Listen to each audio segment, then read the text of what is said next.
Si tu te loupes sur cette question, tu vas perdre des points bêtement au TOEIC. The event organizer was praised for how she blablabla the team through the complex planning process. Leader, cancellation, led ou postpone. Alors ça, c'est une question dans l'idée de vocabulaire ou de structure de phrase. Là, ce qu'on cherche, c'est un verbe, d'accord? Parce qu'on a how she blablabla de team. Donc là, il nous faut un verbe. On peut donc éliminer leader et cancellation parce que c'est des noms. Led, c'est un verbe, et postpone, c'est aussi un verbe. Donc, du coup, il faut comprendre en fait le sens de la phrase. Donc, en gros, c'est l'organisatrice de l'événement a été félicitée pour... en gros, comment est-ce qu'elle a géré la planification qui était assez complexe. Donc, elle a été vraiment félicitée pour sa gestion, en fait, de ce planning qui était complexe. Donc ici, en gros, ce qui colle le mieux, c'est lead et non pas postpone. Parce que lead, en gros, c'est le verbe lead au past simple, tu vois. Lead, c'est vraiment genre mener, diriger, quelque chose comme ça.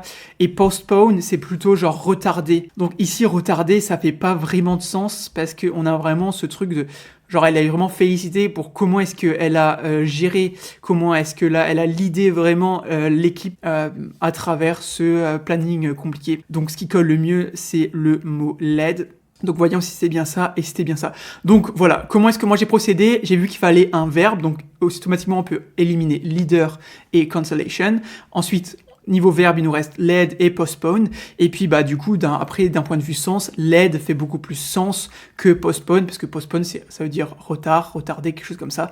Donc, ça va pas.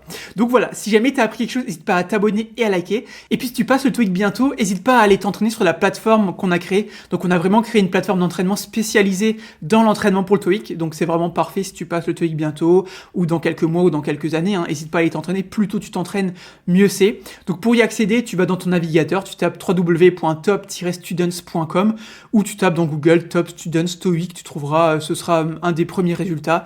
Donc voilà, l'accès il est gratuit à la plateforme, tu pourras déjà t'entraîner tous les jours, etc. Tu as un certain nombre de questions que tu peux jouer par jour. Et puis si jamais tu veux aller plus loin, tu peux prendre la version premium. Donc la version premium, en gros, ça te permet de t'entraîner vraiment plus intensément, d'avoir aussi des statistiques beaucoup plus poussées, genre en gros avoir une estimation de ton score, TOEIC, ou savoir sur quel chapitre de grammaire tu as plus de mal pour pouvoir vraiment t'entraîner sur un chapitre de grammaire spécifique. Tu peux aussi t'entraîner sur des chapitres de grammaire spécifiques, donc avec des questions part 5, etc. Donc voilà, vraiment si ça t'intéresse, n'hésite pas à aller voir. Dans tous les cas, l'accès il est gratuit, tu peux déjà t'entraîner à plusieurs questions tous les jours, donc voilà, tu perds rien, t'as rien à payer. Et puis bah du coup, moi je te dis à demain pour une nouvelle vidéo TOEIC. Allez, ciao!